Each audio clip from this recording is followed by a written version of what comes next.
You are living in the most dangerous time in American history. We won't take a single back step. Former professional basketball player is now the Republican Party's choice. Can you imagine Royce White, the U.S. Senate?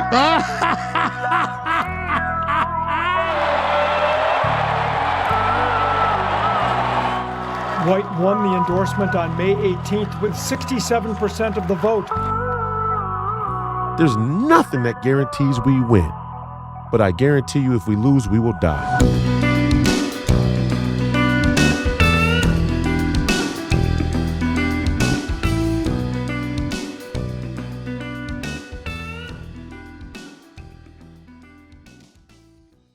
Welcome back to another episode of Please Call Me Crazy, brought to you by Free People Radio, powered by our favorite sponsor, TireGet.com. That's TireGet.com. You have to buy tires from somebody. You might as well buy them from us and help fund the movement, help support the movement. We believe in the freedom of movement, and that's exactly what the establishment wants to take from you now. I'm your host, Royce White, here in the belly of the beast, Minneapolis, Minnesota, and this is episode 259. Today we have another incredible family and friends Hebroes edition. We're going to move Hebroes to the Hebroes channel, maybe next week, maybe the week after. We'll see. Whenever you're ready, Mr. Producer. We got the great Professor Penn back in the studio with us today. Glad to be here. Much anticipated and long awaited, much to talk about. We've been out on the campaign trail together, like I told you guys Monday, me and Professor Penn, and we've seen a lot. Seen a lot of things go down here in the state of Minnesota and the Republican Party, implications for the state of Minnesota and people who live in Minnesota, but really the direction of the party all over the country. So we're going to talk about that and much more today. Welcome back. Like I said, this is another Hebroes edition. We hope you all are ready for the launch of the Hebroes podcast. It will be on the Hebroes YouTube channel. Very easy to find, youtube.com/Hebroes. A good name was not taken on any platform. In the Hebrew, let's start off with the backstory for the new viewers or listeners. The Hebroes backstory. The Hebroes backstory. How far back do you want to go to this one? Let's go back to the naming.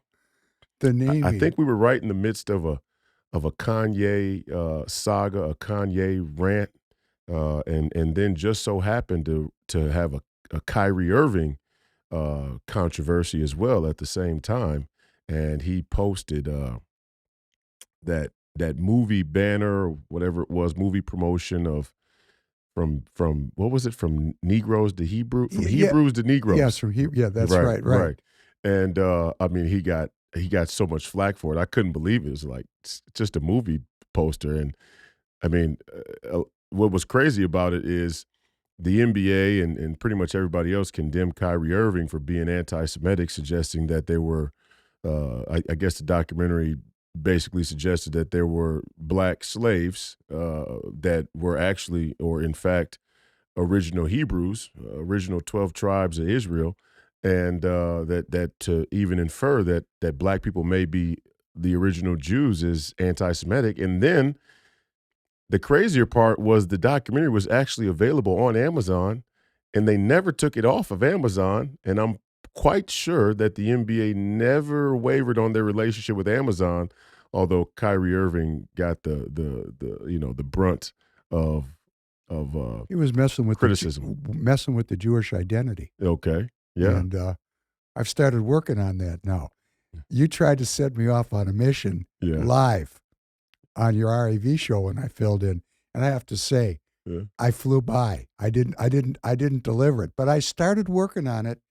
This Hebrews thing. Well, first of all, here's where it really started for me. Yeah. The implication that you're an anti-Semite, which is used to manipulate voters here in Minnesota. Yeah. I found that so offensive. Because that is the use of my Jewish identity, not me personally, but the Jewish identity writ large, to bash and to defame a candidate who is not anti-Semitic. Yeah, right. And it was just for the obvious critique, which is justified, about, hey, what are we doing here? What does this mean? And I can say, but this is kind of also reasonable, because if I went off on a rant about the black community, somebody'd get kind of pissed at me. They would. So I've taken it as a mission now to try to delve into this Jewish identity thing myself. And I'll tell you what the block is. Here's the block. I'm pretty sure there's a lot of completely insane Jewish people. And I think I know why they went insane. But it meshes with a bunch of completely insane Islamic people. So where you get caught up and where you get caught up and hung up here is there could be another genocide. Oh, I mean, that is, I mean, the critique runs until you run into that brick wall.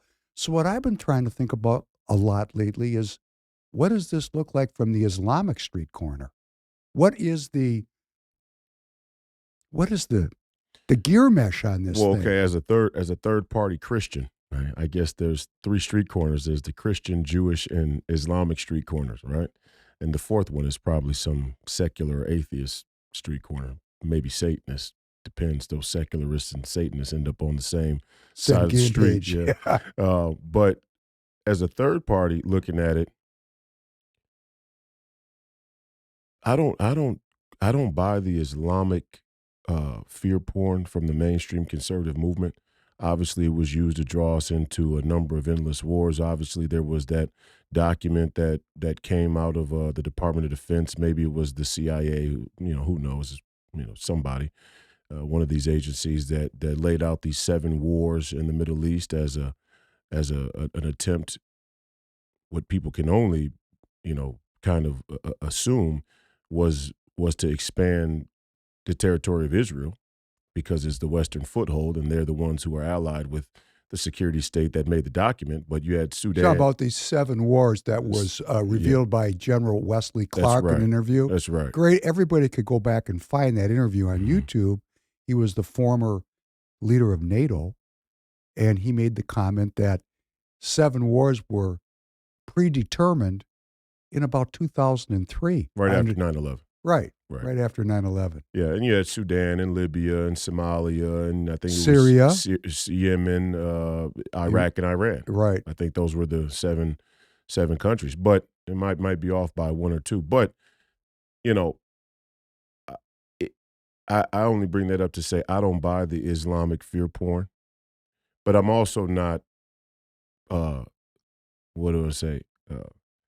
crocodile tears for the tyranny of Israel. Right? I mean, I see it as a genuine sort of face-off for territory and land of countries and people and cultures that are right next to each other. It's kind of been happening since the beginning of civilization, well before Moses came down with the tablets or Jesus died on the cross. Right? Can I make a comment? Yeah. In the Old Testament, which a lot of people don't read anymore, like it is old, they actually refer it's everybody's Bible, right? I mean, even the Islamic people recognize the book, right? Moses. Well, there's a whole psyop in there, but I won't. I digress for right now. Okay, but I just want to say, in the text itself, in the Hebrews theme, Moses is referred to as a dark-skinned man. Yeah, of course. So there is. Well, Jesus had hair like wool, and your hair. You're a Ukrainian Jew. Your hair ain't woolly. You know what I mean? Well, we went on a woolly escapade. But you know what's funny about that is, I went to school at Hopkins, and there are a lot of Jewish kids who are clearly more white pigment, more lighter pigmented, but they do have that woolly hair. I mean, it's referred to as the Jew fro, right? Right. It's there's a couple of things in here. Again, for my street corner, it's like, obviously, there's something highly manipulative going on with the narrative and the mainstream media about Israel and the Jewish identity. I always tell people, and I told the Hodge twins this, if you want to look at the most dishonest way that the Jewish identity is represented is in the mainstream media, Hollywood or anywhere else, even the political news, you never see black Jews represented. And I'm not talking about Hebrew Israelites. I'm talking about the Falashas, the black Jews who live in Israel, right?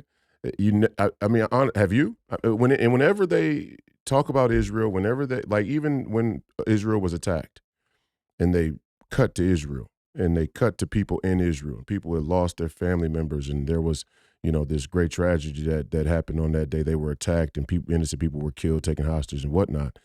I didn't see one black Jew. I didn't see one, Algerian, Moroccan, Ethiopian, and they lived there in Israel, and they're not represented. I don't say that to make it some type of DEI quota. All the Jews have to be represented, but this isn't a small population of people in that country. It's the winning constituency which has moved Israel from a Marxist, Zionist, secularist perspective into a more nationalist, religious. Those people are in Israel because when Israel was formed, they were living in all these Islamic countries and they were expelled. So the expulsion of these populations, they were repatriated into Israel, changed the political constituency, the mix of the country. Yeah. And these people are religious, and they don't think like European Marxists. But and I just say that because their lack of representation, visible representation on the big screen or on your nightly news can't be by accident. I mean, That's a very, very interesting. I never thought about that because actually it is the most important change in Israeli politics is the growth of that population and its political organization, because when those folks originally went to Israel, they suffered intense discrimination. In Israel? In Israel. The same. Well, remember what Donald Sterling said. And I always take people back to this. It was probably the most, the least covered piece of the Donald Sterling saga. If you remember, those that aren't familiar, Donald Sterling was the LA Clippers owner, Jewish guy who had a wife, and then he had a side piece, a girlfriend that he was bringing to the games, or he was, taking around town. She was the known mistress and whatnot, and she very dishonestly and very sneakily recorded a conversation between her and Donald Sterling. And in the conversation, the gist of it was he was upset that she had brung Magic Johnson to the game. I guess she brought Magic Johnson to the game, maybe sat courtside or was at some of the pregame or postgame festivities. I'm not really sure. I don't remember exactly. But I do remember that the headlines were all about the fact that Donald Sterling didn't like Magic Johnson and basically didn't like him because he was black. And in effect, that is what he said in the recording. But they represented Donald Sterling as a racist white man. They never talked about his Jewish identity, first and foremost. But secondly, there was something much more interesting in those transcripts. And she asked him outright, well, you're Jewish. You understand hatred and discrimination. So, and he scoffed at her. He goes, are you serious? You must be crazy, right? And she goes, what do you mean? Blacks and Jews, they faced similar oppression. She said the Holocaust, slavery. She tried to draw that comparison, which is a typical liberal, kind of historical, worldly comparison about the oppression of the two identities. Hence how we got here with the Hebroes name, because we're circling back to the original question. How did we got here? Yes, that idea is kind of the norm, the academic norm. But when she said it to him, he goes, you must be crazy. Basically to say there is no comparison to the Holocaust and slavery. And he was scoffing at it in the way of saying, like, why would you think that blacks being enslaved is comparable to the Holocaust? And so she goes, yeah, I mean, I do think that. And she goes, well, what about in Israel? She goes, there's black people in Israel. She says, what about the black Jews in Israel? And he goes, and you can read this in the transcript. I mean, they were hard to find, either the whole transcript, I mean, the whole thing, not the sound bites they pulled out for the headlines. If you go read the whole transcript, this is all in there. Actually, I put it in my book, my letter to LeBron James. In the chapter, I say, it's called Black Jews, and I list the transcript in there, what was said. So this is all factual. This isn't an opinion. But she goes, well, what about the black people who live in Israel? And he goes, well, here's how it is. There are black Jews and there are white Jews. And he goes, that's what I just said. And she goes, well, what are you saying? You saying the white Jews are more than the black Jews? He said, yeah, 50%. No, she said, are you saying black Jews are less than the white Jews? And he said, yeah, 50%.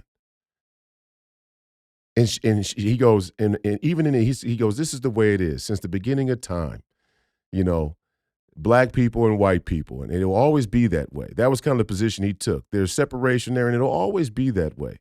Even in Israel, the black Jews are treated like dogs, he said. You know, and I just bring that back up to point out, man, the mainstream media at the time in like 2013, 14, that was so interested in identity politics and racism and all these other, kind of left-leaning, progressive under Obama narratives, they certainly let that fly completely under the radar. I mean, it got no traction whatsoever. They kept the Jewish identity piece out of the entire coverage of that story. And that was what set my alarms off about this whole conversation, because I'm watching it closely, right? I know people that played for the organization at the time. I went to Summer League with the Clippers, and I was very involved with the union at the time about mental health and all of this stuff. And, I knew Doc Rivers. I knew Kevin Eastman, who was an assistant coach, been with Doc his whole career, and he was the skills and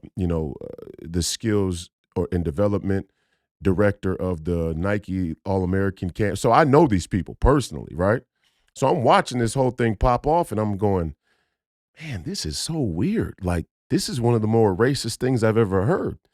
And they're not even talking about it, but they're still calling him a racist.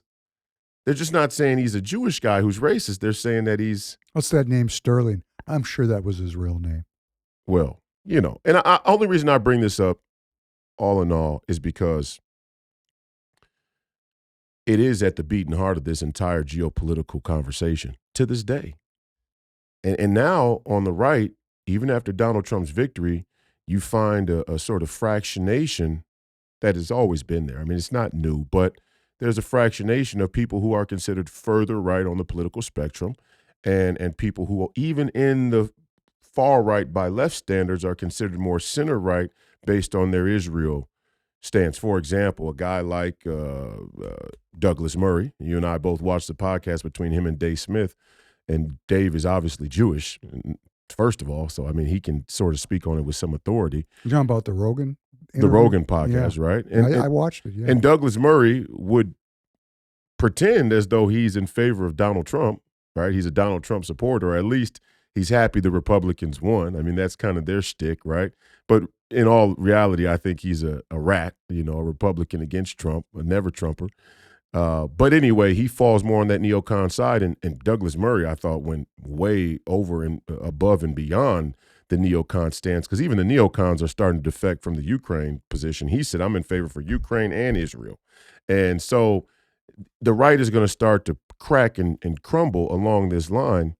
And I just think it's important for us to talk about, and if we can't even talk about it without being called anti-Semitic, well, that's the side of the conversation where the Jewish people are being used to censor the dialogue, to put constraints on the dialogue. On the flip side, when the left uses it to say all Jewish people are bad and the oppressors, and you can count them in with the white Europeans, and our real natural allies are these Islamic people who are oppressed, it's like, come on, you just can't get me to look. If there's a war between the Bloods and the Crips, and I use it as a street analogy, but don't get to telling me that because the Crips are losing or they're getting their ass kicked that they're good people, right? Because good people can get their ass kicked. That's the real Marxist edifice, is that revolution always comes from the mass of people, and that in the revolution, those who are losing are naturally righteous.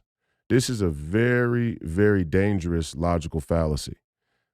False premise. It's a very, very dangerous false premise that all revolutions are righteous and the ones who are getting beat are automatically righteous.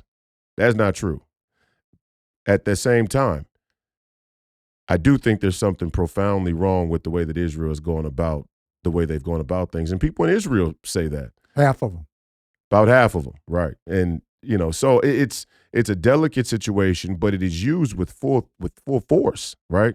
And that's what I'm saying. There's so much nuance to be observed in the dialogue between about Israel and Palestine, or Israel and Western influence in the Middle East and Islam. And if you really get down into the weeds, like I have, where I talk about the Uyghurs, who are another Islamic people outside of the Middle East, more towards the Asian side of the region, or the Chinese side of the region. I'm sorry, I don't even count the Middle East as Asia. Geopolitically, it's Asia, but Middle East is its own. It's Arab, right? But if you get down into the Uyghur conversation, you start to realize real quick that all of these Islamic leaders, all of these Arab leaders, aren't as Islam loyal as they claim to be. In fact, you can even look at the Palestine situation and go, these Islamic leaders aren't as Islam loyal as they claim to be. Right? They cry foul, but when it came time to really pop off, they were very hesitant to pop off.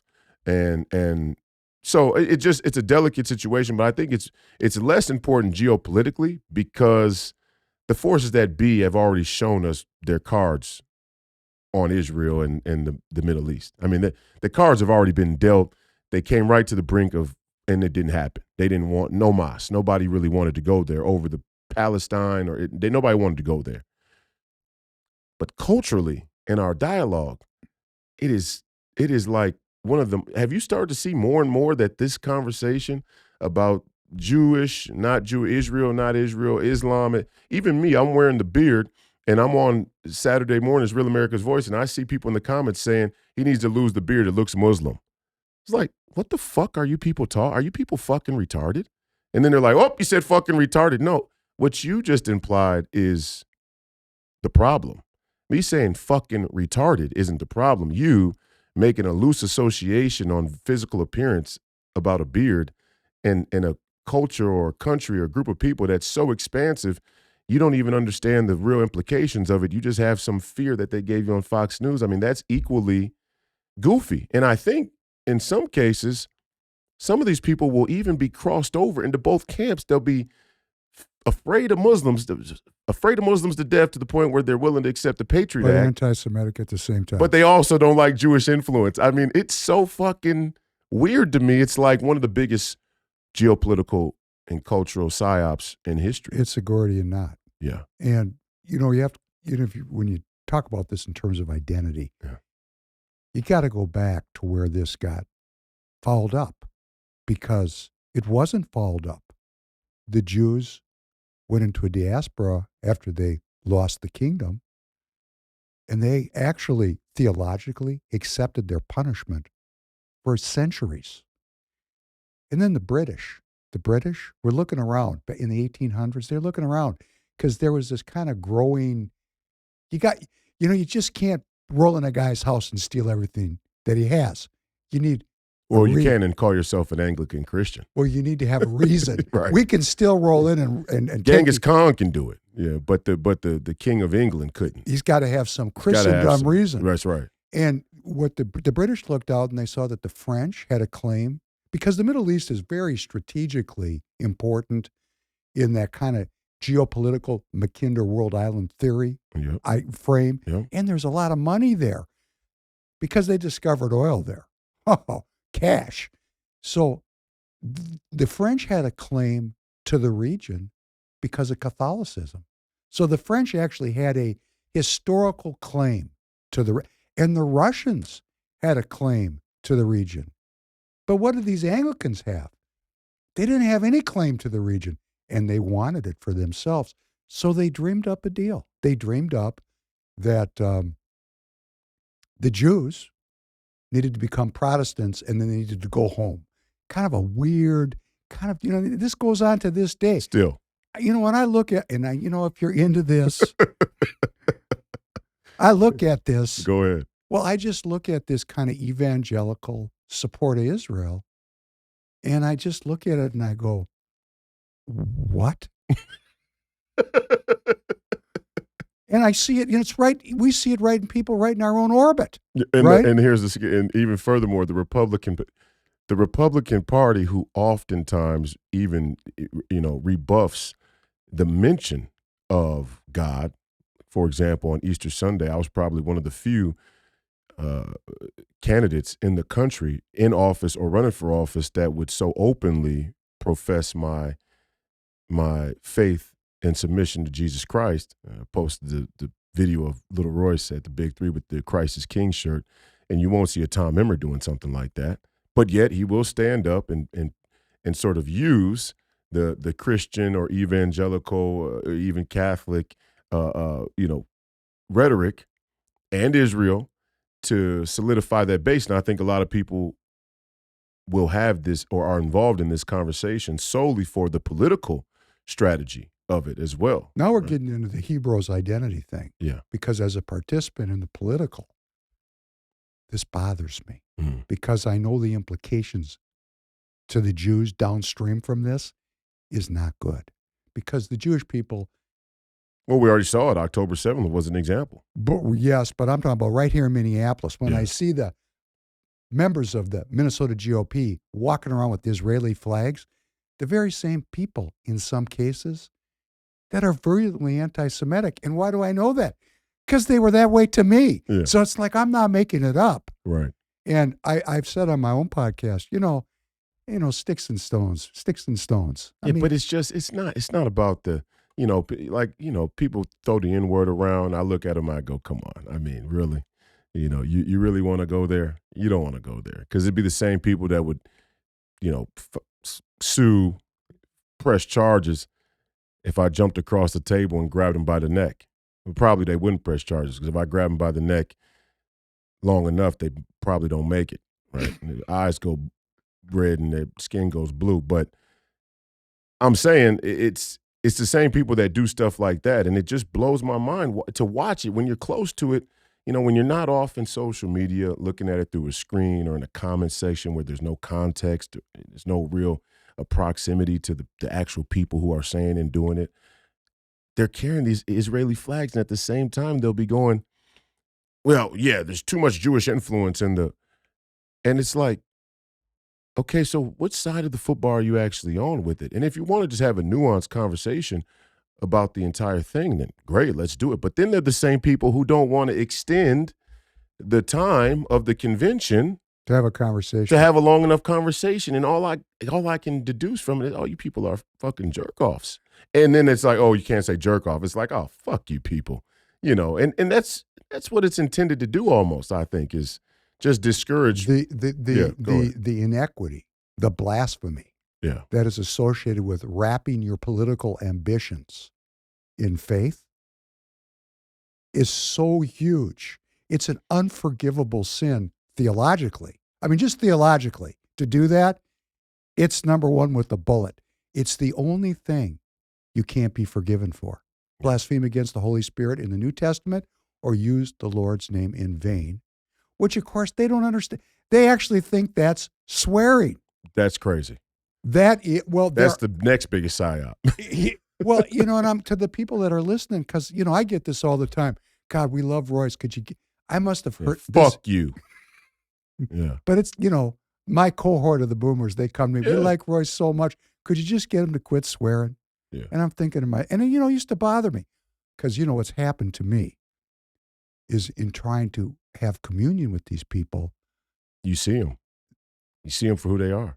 They've radicalized me. I didn't go into the political process to be radical. I went in to serve my country. Yep. And why did they reject me? We were just recently at two conventions where I was roundly rejected, and the people that were elected, I mean, what can I say? I'll say it. Let me say it. Okay. It was the craziest thing. I'm at CD3, and I go up and I speak at CD3. Obviously, I'm there to support you, but also I'm running for Senate myself, so all the congressional district conventions are important, and love to be able to speak to the delegates and the caucus, the would-be caucus in the future when I get a chance, if I'm able.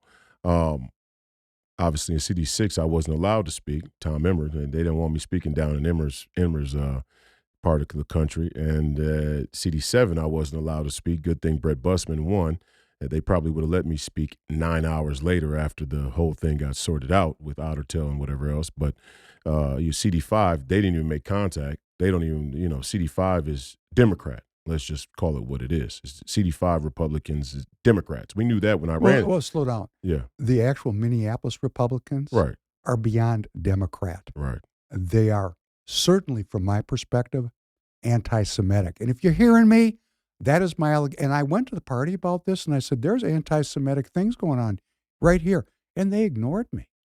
David Hand ignored, and it wasn't just me going to him. You're not Jewish enough. I'm not Jewish enough. But Hebrew. I guess you're not Jewish enough, my friend. I don't have my Israeli flags flying off the back of my vehicle. Yeah, you got to get those, I guess. Get the Trump flags switched out for some Israeli flags rolling on down the road. We'll make some hybrids, some Israeli Trump flags. Oh, that's hilarious. They probably sell one on the Free People's Store. They're going to clip this and say that I'm shilling for Israel. This is how crazy it's getting. Michael Broadcorp's going to do it. Oh, man. Here's 5 seconds. Oh, man. Well, he's going to say anything. It doesn't matter. A chaos creator. Anyhow. I'm at CD3, and I'm in the crowd. I spoke. I'm in the crowd. I'm watching this chair race, and David ran for chair in CD3 against Stan Hamilton, who's a good guy. Has always been supportive of me and is supportive in the last campaign. He gave great compliment to you on stage, which I was thankful for, because it's easy for somebody to get drawn into an establishment, anti-establishment sort of throwdown and just start to, throw all his chips in with the safe. And he didn't do that. All fairness to him, he didn't do that. You got to tip your hat to him. He got up there and he said, listen, David Penn's my friend, and I listened to David Penn's podcast, and I learned a great deal from him. And we agree on border debt and forever wars. And I'm thinking to myself, Professor Penn wins already. No matter what happens in this vote, this is a win, because that geopolitical framework and sort of, worldview, you could argue originated right here in this room. And that's why we continue to do what we do. But he did say something that was very, very odd. And I think it was because Adam Swarzy, who's running against me for Senate, and he's the establishment's pick and worked for Nikki Haley's campaign, finished them. I mean, even if you're on the side of Israel, you just shouldn't say things like finish them, because it lacks a sort of human dignity and sacred honor about the nature of what may have to happen. Again, wars may happen. A nuclear war could happen. Small arm tactical nuclear exchange with Russia could happen. We never want to boast or brag about the eventual or inevitable need to nuke innocent people. There's a lack of sacred honor in that, especially for your own political gain. But Adam Swarzy worked on her campaign, and he says he didn't know. I didn't know what I was doing. I just, offered my name up, and I was a chair. I really didn't do much. It was just symbolic. I would never symbolically tie my name to Nikki Haley because I have sacred honor. Adam Swarzy doesn't, which is why he's one of the few people who brags about killing people. I know a lot of Navy SEALs. I know a lot of Marines. I know a lot of guys who served. Guys just don't run around bragging about how many people they killed or who they killed. It's just not another lack of sacred honor. And there are people who served, as much as we appreciate their service, who have a lack of sacred honors. John Milley. So, again, my point is Adam Swarzy got up there, and his first thing was, I was adopted. And my mother chose life when she could have chose abortion. And the crowd goes crazy. The CD3 crowd. The CD3 crowd went nuts. Right. Why? Because it was a pro-life stance. And don't forget the woman who gave the invocation. Go ahead. There was a woman, never saw her before. Yeah. She stood up, gave the invocation, and she encouraged the delegates to be pro-life. To stand on God's principles. Okay. I mean, she actually started out the deal. And I was watching that, and I'm thinking, wow, that's... CD3's changing. That's cool. Okay, so then Adam Swarzy gets up there, says this about his adoption story, and then Stan Hamilton gets up there, and Stan was one of the people on the executive committee who led the charge to change the pro-life language in the Republican Party's statewide platform. Yeah, that's correct. And you mentioned that in your speech, and you said, hey, I mean, obviously you guys are pro-life. My opponent here, led the charge to change this language in the Republican Party's platform, and they voted for him. Now, in fairness, it was 100 to 50, so you were about 25 votes shy. And I hate when people don't do this math. They go, oh, you lost by 50 votes. You didn't lose by 50 votes. You lost by 25 votes. Because there's a swing vote. There was only 2 of you. Just like in the race with me and Klobuchar, you could say, oh, independent, Green Party, but the reality is the majority of people are going to vote one or two ways. So there's really only 2 choices, which means every vote is a potential swing vote, right?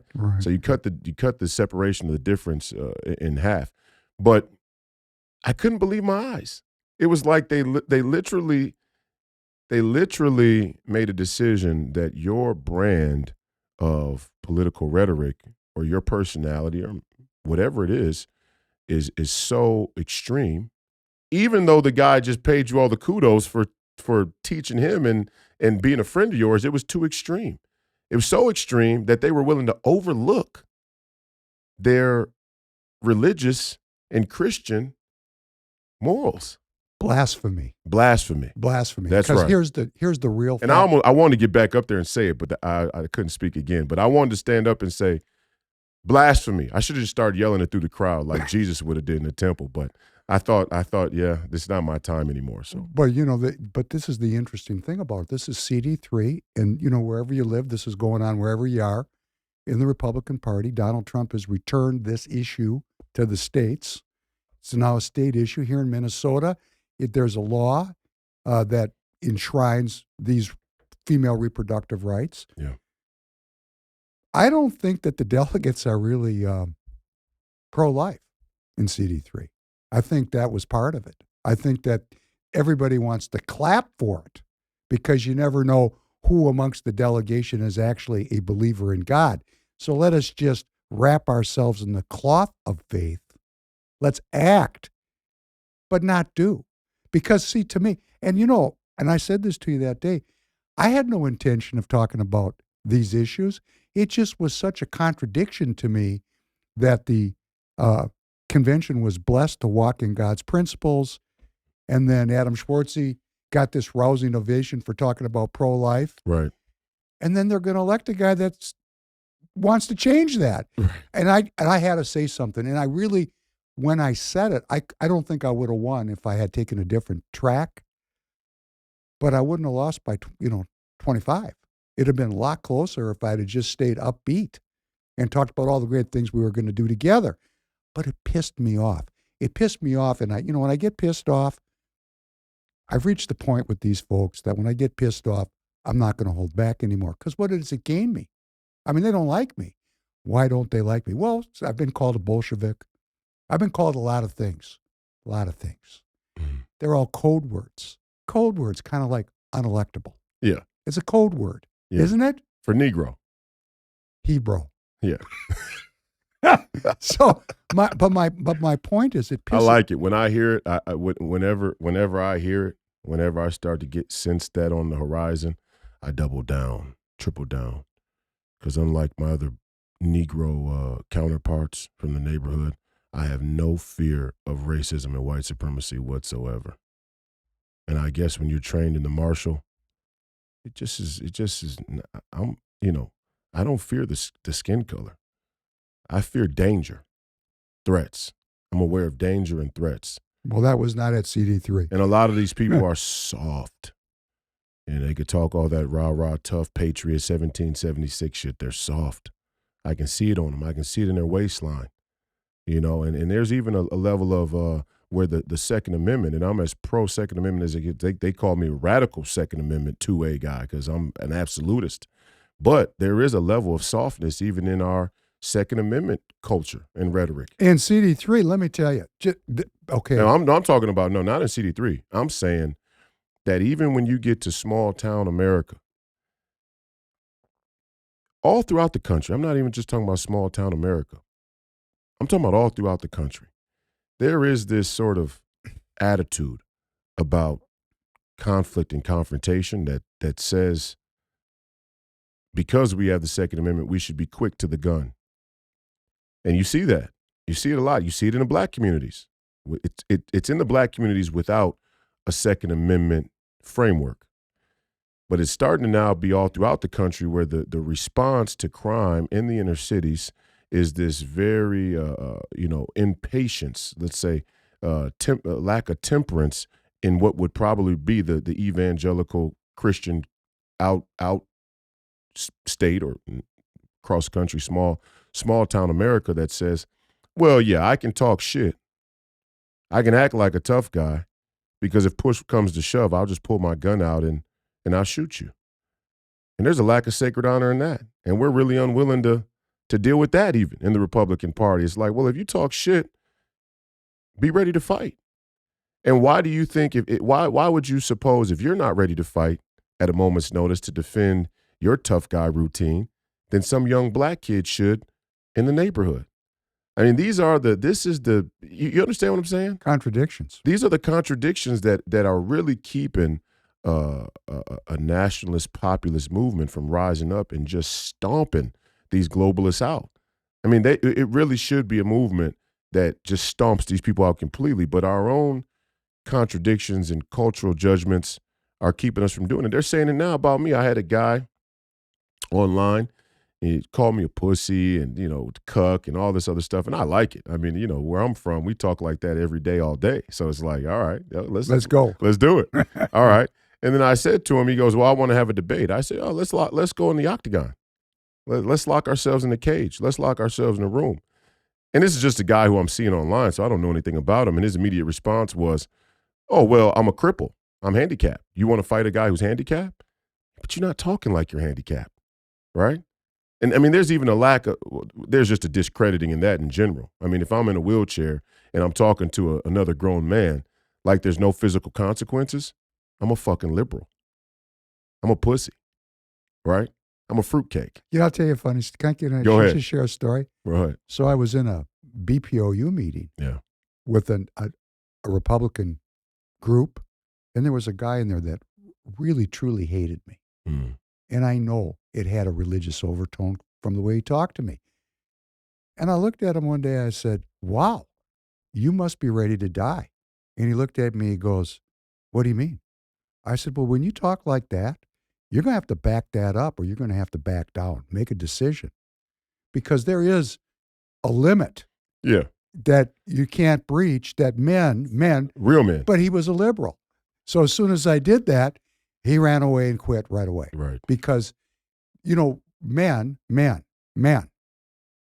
have some boundaries because we understand the consequences of violating those boundaries. I don't have any problem with anybody. I have good sense. I've seen the implications when you step across that line. Shit goes bad quick. Right away. Yeah. And, well, okay. But it's mostly, again, though, and I see this in the black community all the time, a lot of why things go bad so quick is because people aren't trained in the martial way. They have no temperance.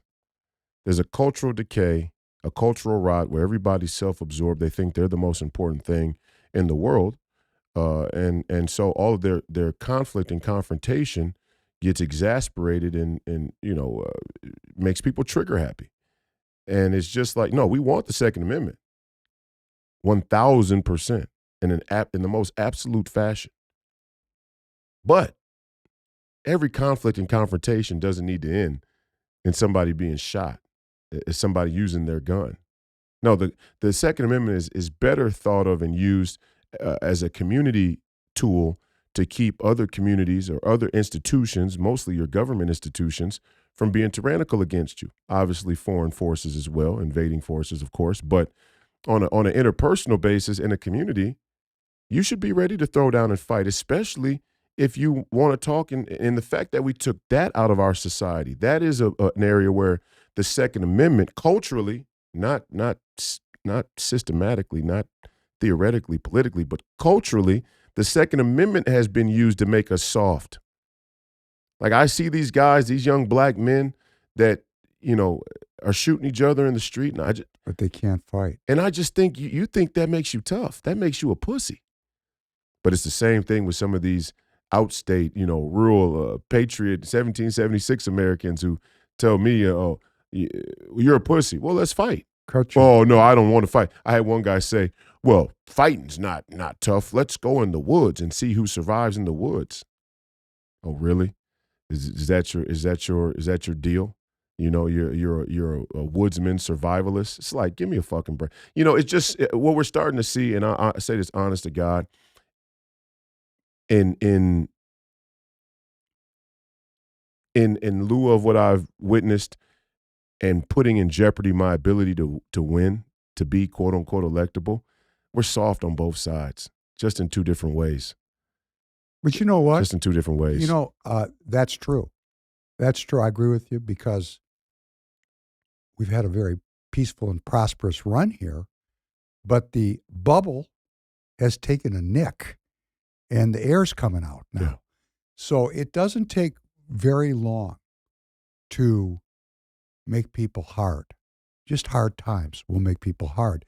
My grandfather to eat was selling newspapers on the street when he was 7 years old. That man was hard as nails. I'm recognizing what's happened to me over the last few years. I'm hard as nails inside. I mean, I'll do whatever it takes. You know, if we don't have that attitude, and I'm old, right? So if I have that attitude and you're 35 and you're listening and you're not clear, this is going to take whatever is necessary. Like you say, why don't we just stomp these globalists out of the Republican Party and save the Republican? I'm going to just say why. People are soft and they don't want to do the work. It's work to do it. They're soft, petty, and gullible.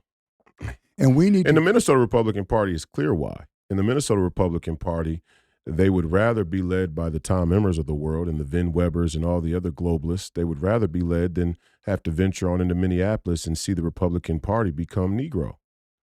And I say that, and it's not to pull the race card. It's just a matter of fact. Over the last 30 years, how can you account for the lack of engagement in the black community in Minnesota, other than that the Republican leadership is either A, controlled opposition completely, they don't want to win, or B, they have some ideological investment in keeping the party old and white. And I don't have a problem with old white people. They call me the boomer whisperer. Old white people love me. and I like them. I mean, it's just, and it's not even a race thing. It's just a matter of demographic. If I walk into a Republican Party BPOU, chances are it's going to be 99% white. And old. And I got no problem with that. I like that the old people in this country are very involved in politics. But when you get older, you're naturally going to become a little softer.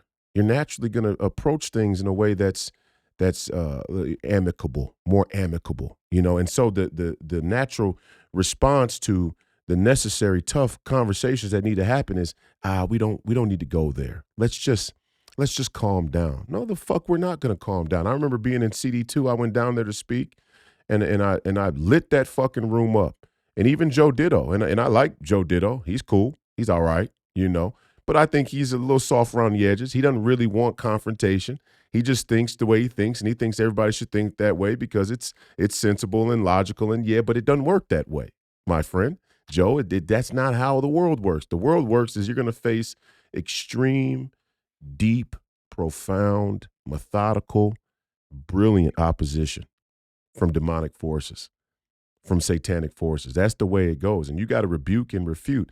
There's nowhere in the Bible where rebuking and refuting comes politely. There's not the word itself, the words themselves, rebuke and refute, have a connotation of serious confrontation, intense confrontation. And so, but I'm down there in CD2 and I'm talking, and I guess I'm running over the time, and there's some boomers in the crowd. They're going, one stands up and goes, "Chair, are we going to let this continue?" And I look over, I go, "I'm going to let it continue." Oh, it's going to continue. Right? And who came up to speak after me, shortly after me? Kendall Qualls. And Kendall Qualls comes up and he says, I'm going to announce, I think this was that was at CD3. He said he's going to announce a statewide race. I'd love to see him get in this U.S. Senate race because I'd love to get him on a debate stage because me and him had an interesting phone call back, and you were there. You were in the car with me. I was. Kendall Qualls, Ron Wolbert. He was a big fan of Kendall Qualls, and then He saw Kendall for who he really was because he heard me talking in a way that's a lot more real and authentic. And then he goes back to ask Kendall, hey, what's your problem with Royce? And he goes, oh, well, he just hasn't been around long enough. And so I called him. And I guess he thought I was calling him to get his endorsement. That's how pompous and arrogant he was. That's exactly what he thought. I am a witness to that. he thought I was calling to get his endorsement. I was calling him to tell him how much of a fucking scumbag he was. And that's what I did. And I guess I'm unelectable because I should be trying to build the Kendall Qualls coalition, but I'm just not. No. I'm just not. No. This man came to a meeting that I was at and preached unity. Preached it. And it was directed at me, of course, because for some reason they see me as a Bolshevik amongst the party flock. And I listened to him, and, there was always this sense, kind of this nagging sense of guilt. I'm being just frank about it. Like, am I disunifying? Am I really am I going to make Republicans not get elected? Unity. And then you win that endorsement on the first ballot. And then this guy, Mr. Unity, comes out and endorses G.I. Joe Frazier. And I'm thinking to myself, how full of shit are you people really going to, this is and see, now this is where we're at, is that the endorsement process is only going to be ratified if they get the predetermined outcome they seek. Like Alex Plekish running around the state saying that Adam Schwartz, he's the guy. And he is the chair of the party. So he's got his little thumb on that scale as hard as he can. And it is just not what the citizens of Minnesota want. So we'll see what they want. And that's the whole point I'm making, is I hear a lot of people say they like Kendall Qualls because obviously he's put on enough of a front for them to believe that. And I get it. He's got the story. He's the black guy who grew up in rural America or whatever the case may be, and he served. He was in the Army and, the whole nine. And, I don't give a fuck. I don't give a fuck who you were, what you did. None of that shit matters to me. Let me hear what you got to say today. And what he has to say is exactly what he said when he endorsed Joe Frazier. He's all for Ukraine spending. He's all for the accepted academic Atlanticist geopolitical and foreign policy as the Nikki Haley's. He's a Nikki Haley Republican. Now, he may try and fleece it or hide under the guise of being the black Republican who can go down into Minneapolis and talk to young black men. I ain't never seen Kendall. How old is Kendall Qualls? He's got to be 50 plus. He's in his mid-50s. Yeah, I've never seen him once in Minneapolis. I didn't see him growing up in Minneapolis. He's not from here, but I didn't see him when George Floyd died. Why didn't he come down to Minneapolis?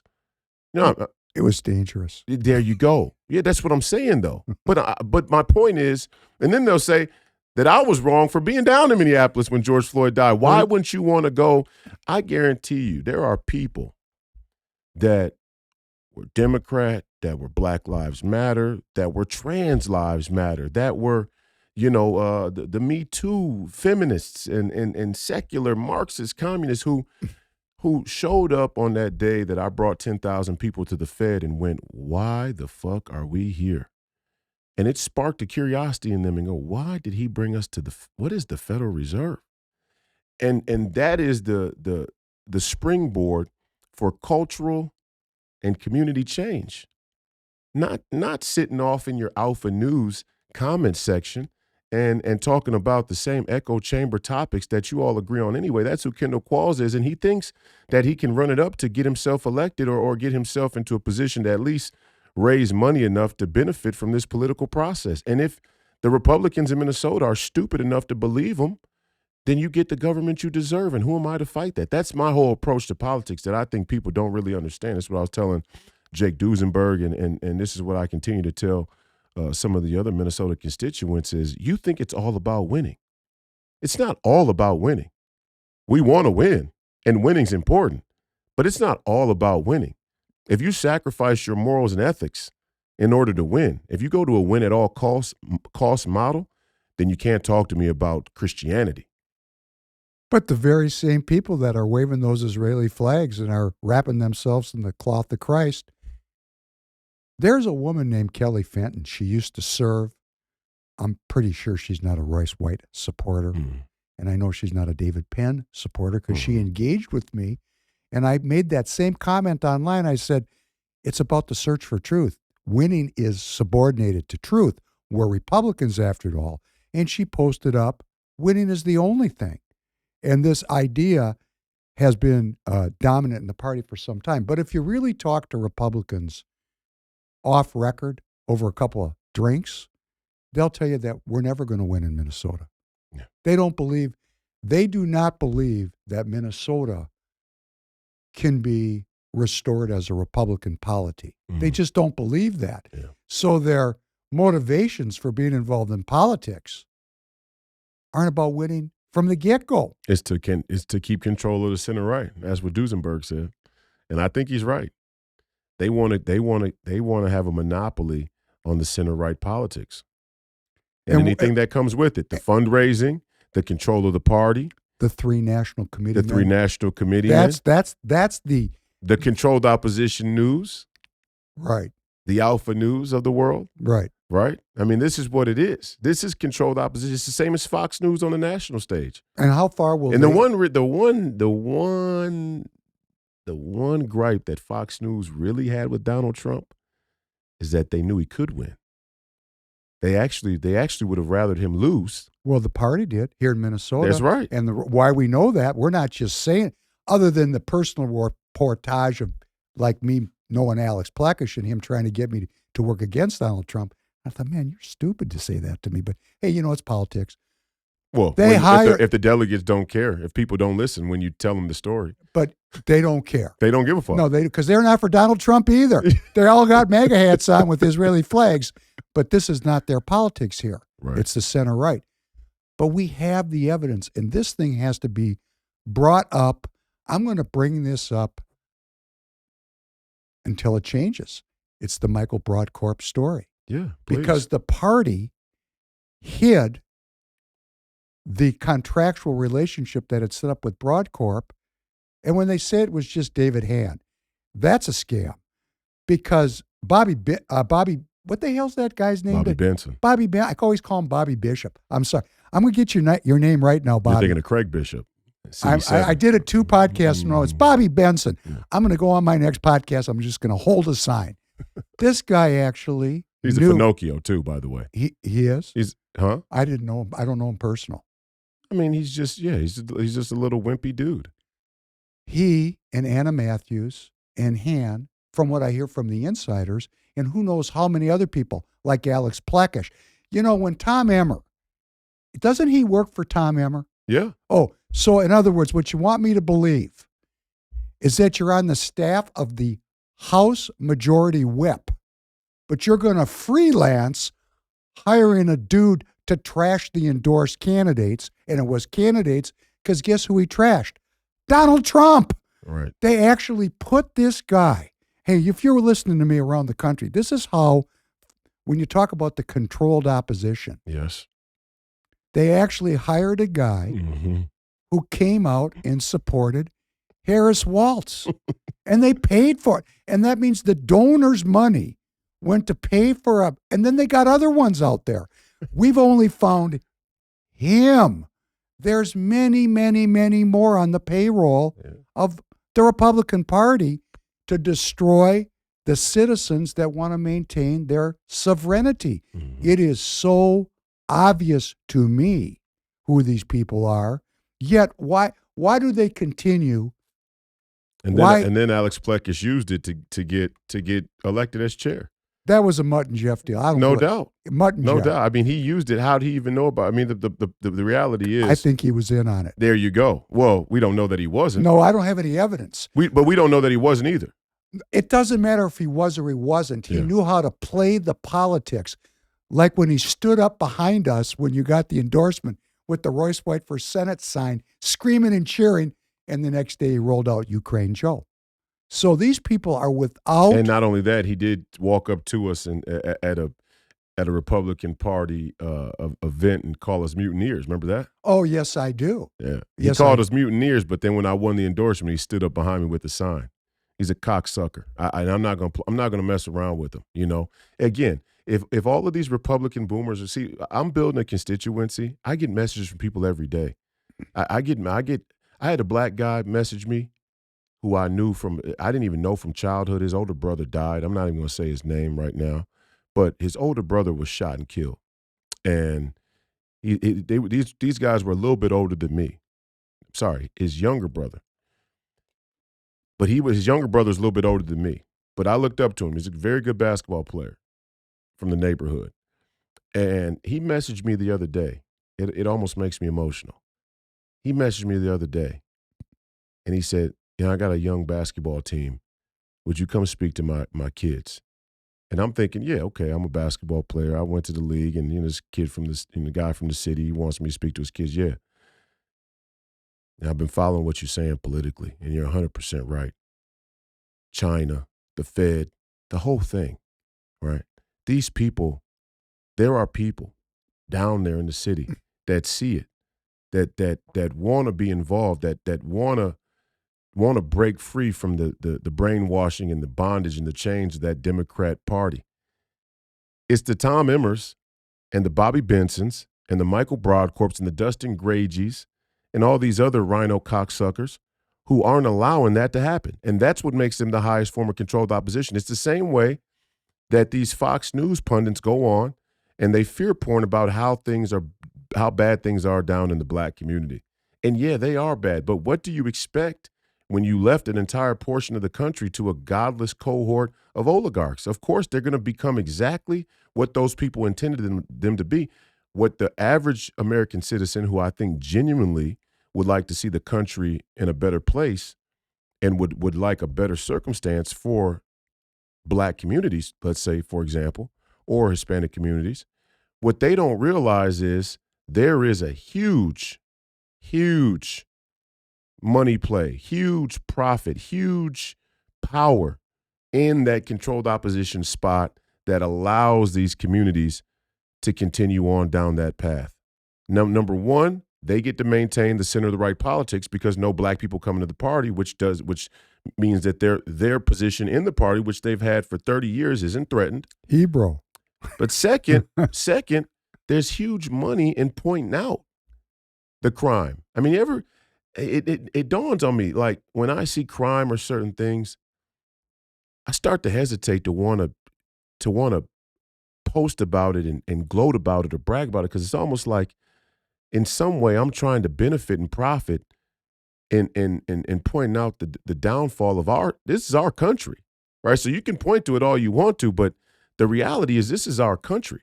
So, it's just like Steve said about the Wall Streets and the defense contractors and all these other people that have this globalist worldview is, when in the decline of the Roman Empire did the leaders get so rich? During the fall of any dynasty in history, show me a dynasty in history. Show me a regime in history where the elites got rich on the way down. That's completely unique to Western, postmodern Western society, post-Enlightenment Western society, or industrial Western society, where people are getting rich during the decline of their own countries. And it's right here in Minnesota. It's Tom Emmer. Tom Emmer's getting rich as hell, maintaining the controlled opposition Republican leadership spot in the state, while Minneapolis and St. Paul go to shit. He's not going down there. I haven't seen Tom Emmer. I haven't seen a Tom Emmer sign. I haven't seen a Tom Emmer town hall. Where the fuck are you at, Tom? If you're so fucking smart and the truth is on your side and God's on your side because you protect Israel, why can't you minister the gospel? Remember when we were up at that one BPOU convention and you were talking about going downtown and Randy Sutter was sitting in the front row. His head was going up and down like a bobblehead. Right. And Alex Plekish, his thing is we have to go into Minneapolis. But what they want to go into Minneapolis for is not to change that community, not to influence that community. They want to find the few disaffected Republicans, just a sliver of them, that gave up, and motivate them to vote. No, they want to motivate them to donate. Okay, very good. Yeah. Vote with their money. Right. But not really. Because they're going to be the ones who are the most pissed off. So they're going to be they think they're going to be the ones who have the most that's a incentive. touche. I hadn't thought about that. It's a new donor pool for those folks. For sure. I hadn't thought about that. Yeah, where are the Ilhan Omar, haters. Yeah, they'll donate because that's what they did. We want to keep Ilhan in there because she's good for raising money. That's what you lived through. There you go. And this is how corrupt it is. So then people go, well, you lost. Why are you going to run again? Or you lost. You don't understand what's going on here? Some people do. The MAGA movement does. There's a good portion of that 40% of people who voted for me that understand. We're building a movement. We're building it right now, and it's going to take some time because these people had a 30-year head start. Well, they had a 100-year head start on us and then a 60-year head start, and now the Republican-controlled opposition's been in there since, 1990 Bush, right? The 80s? 1981. 1981. They rolled in with right? I count it, but I count the real Bush power as consolidating in the electing of Bill Clinton, because I think he was just as much of a neocon. I think he was working for them. The evidence seems to support that. That's right. Right. So, I really count. It's one thing for you to win and have the reins of power. It's another thing to have a proxy on the other side who everybody believes is the opposition. That's real power. That's real power. That's real power. That's real fucking power. It's like, yeah. That's power. Yeah, that's fucking power. Almost can't see anything more than that's fucking power. That's fucking power. Yeah. It's no wonder these people are so brazen. Right. Because they have anecdotal evidence of just how stupid the polity can be across the country. And they have confidence in their ability to maintain power. To manipulate people. Yeah, because they'll just lie. And what they're really doing is they're preying on the greatest political lie of my lifetime. Go ahead. Was Tom Emmer pitching that debt ceiling bill. I thought you were going to say the national popular vote, but go ahead. No. Well, okay, he's on the payroll for that one. But that, and I went and met Tom Emmer. Mm-hmm. He's such a good salesman. He convinced me I was wrong, face to face. I got in my car and I said, wait a second.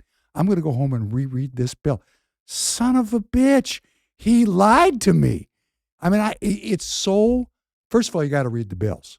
If you don't actually read them, then we're just talking about nothing. I read the bill twice, and I saw that the bill had no cuts and that they had an unlimited checkbook. And now in hindsight, because this happened before Putin rolled across that border, yep. They knew that war was coming. They had to get it funded before the tanks rolled. Now, do I have any 8x10 glossies of them sitting around the table in the basement of the Congress when they dreamed up the Inflation Reduction Act and the Save America Plan and all the different things that they did to put us in the spot we are in today, with Janet Yellen refinancing $8 trillion instead of 1% for 30 years? It's coming due this year, and the Fed funds rate is 4.33.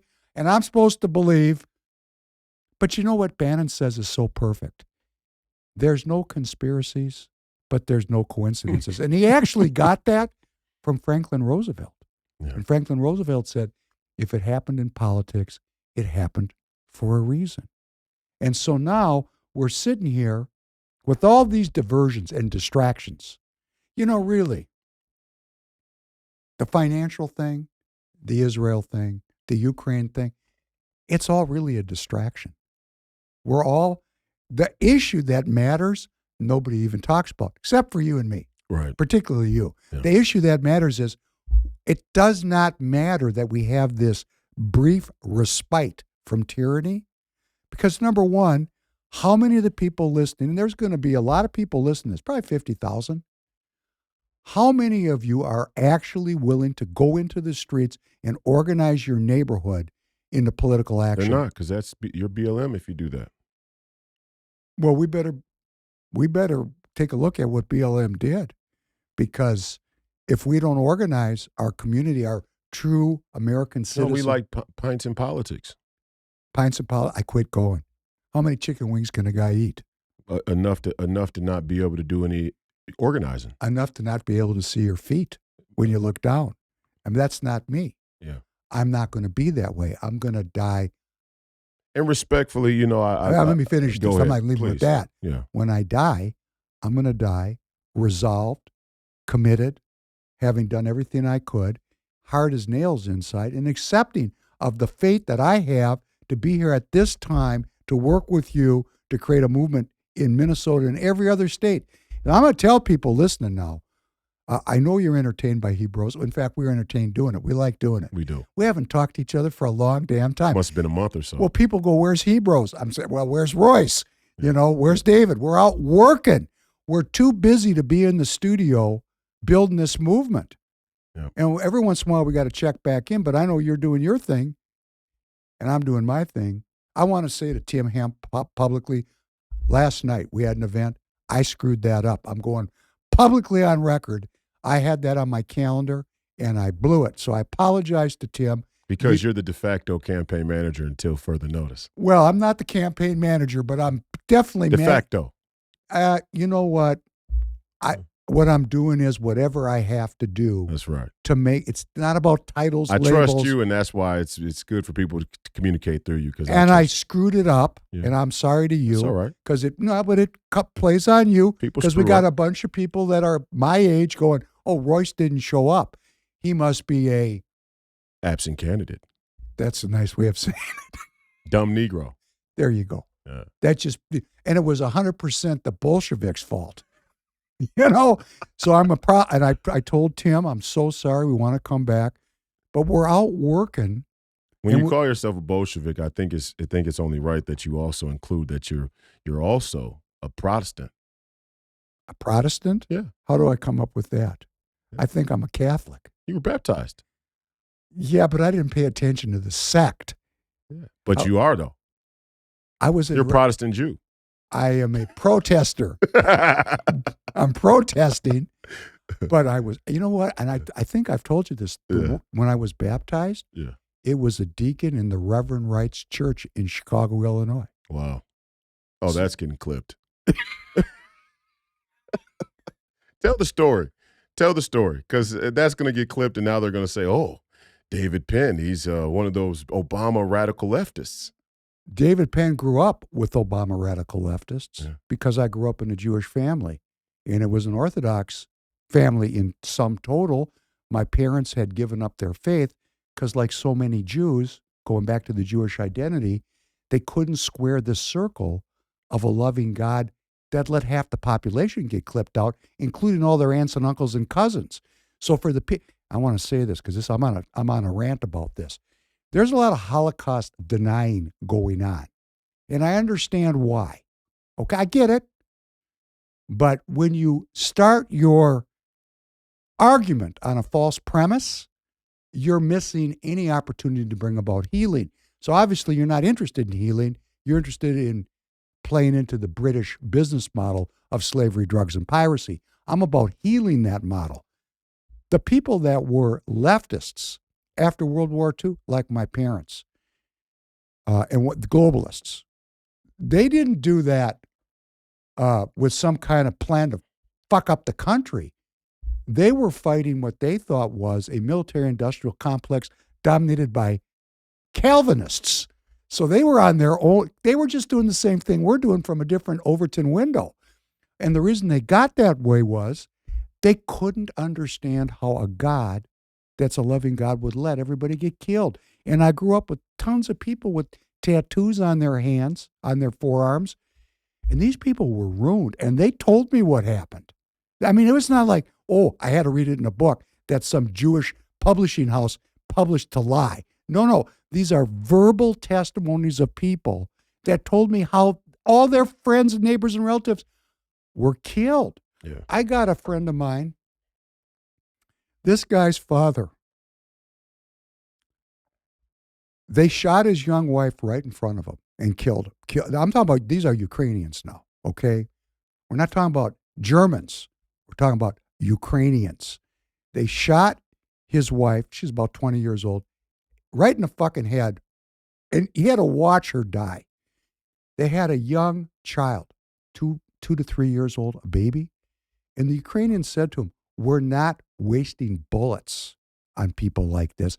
And he picked up that little girl and smashed her head into a tree and killed her. Then they shot this guy and left him to die, and he was so tough. He lived in the forest for 3 years till the end of the war and survived. Jeez. And so these stories, now, why would he tell me that? Do you think he wanted to traumatize me? Because what he did was he passed his traumatic stress disorder on to me. I still don't sleep because of stories like this. So people like my parents, they just couldn't keep their faith. They lost their faith.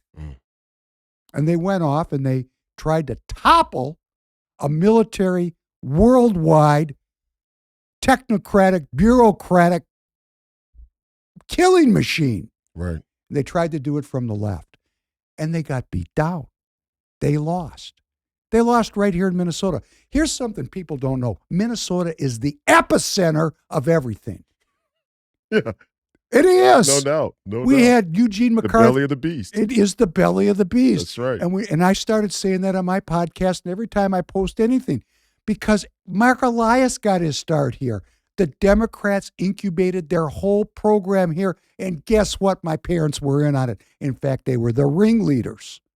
But because my grandparents kept the faith, I was raised believing. And when I got out, and of course, when you have believing and non-believing, and my one grandmother said to me, my son, be an American. Don't keep the old ways. That was about 1973. Wow. And let me tell you how that went down in 73. Oh, you're turning me loose in 1973? Proceed. Let me proceed. Yeah. So I steeped myself in all of the perversity of the times. There was not anything I didn't do. And some of it I did more than once. Well, there are some things I didn't do. Let's not go too far. Right. I did have some borders on this thing. But within that frame, there was no rules there between men and women for a while. It was a free-for-all. A free-for-all, a freak-for-all. And then we got out there.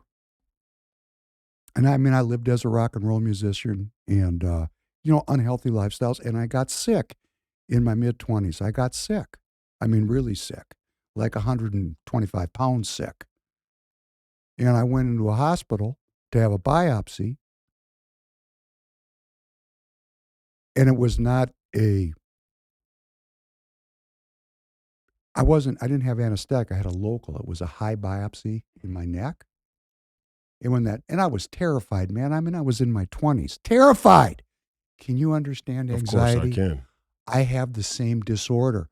The panic attack and the misery that I was suffering, it was I understand what you've been through because I've been through it myself.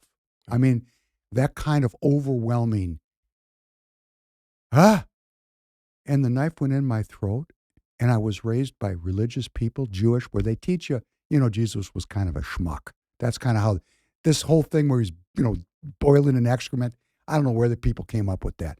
In the actual community, like the community, you know what the community is. Nobody talked about him. He's just a schmuck. Just lead it. He was. And they cut in, and Christ appeared to me.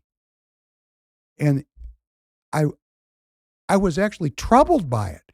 Like I'm going, whoa, that's Jesus Christ. He doesn't exist. Yes, he does. And I walked out of that hospital with a big bandage on my neck, having this overwhelming experience that I couldn't even process. And this woman walks up to me, this big, beautiful black woman, Georgine Moore, a deacon in Reverend Wright's church. And I didn't know her. I walked out of the hospital. She walked right up to me. And here's what she said to me. First words out of her mouth, Quo vadis, speaking to me in Latin. I looked at her. I don't know Latin. She goes, who are you? And I said, my name's David Penn. And the next words out of her mouth were, I have been sent by the Most High God to exchange my life for yours until you are healed. That actually happened to me. Wow. So you got to, now, when police call me crazy, I know there's people out here going to hear this and think I am completely out of my mind. But to me, it makes perfect sense because it actually happened to me. And she didn't leave my side for 3 years, and I almost fucking died. And now, can you tell that I was that sick? Not at all. One of the most healthy people your age. It's crazy, isn't it? It actually is a profound testament of faith in God's existence. And let me tell Christ, let's say, specifically. And let me tell everybody. But that's how you ended up at Deacon Wright's church. Let me tell everybody how this went down. I had cancer, a serious cancer, kind of cancer that I knew a guy from the community that died of the same disease. He fucking died. And that's running through my mind. You know, Andy Kaufman died when I was sick. Gilda Radner died when I was sick. These people are dying. And I was supposed to have 70 courses of radiation, a full surgery with a splenectomy, and something called MOP, which is a very powerful chemotherapy. And I just looked at the doctor and I said, I'm not doing that. And he looked at me and said, you're going to die. I said, no, I'm not going to fucking die. You're going to die, cocksucker. And I steeped when you say I'm a Protestant, I steeped myself in a Protestant evangelical preacher named Kenneth Hagin, who preached prayer for healing. And I completely immersed myself in this system of Mark and Matthew and the use of prayer. Whatsoever you wish for when you pray, believe you received it and you shall have it. And I claimed my healing. And I'm not saying I didn't have some medical help, because I did. I had 30 courses of radiation. So you could say it got the cancer. Possible. But man, to live another 30 plus years. I gave completely over to this thing. Mm-hmm. And so then people are going to hear this and, well, you know, he's crazy.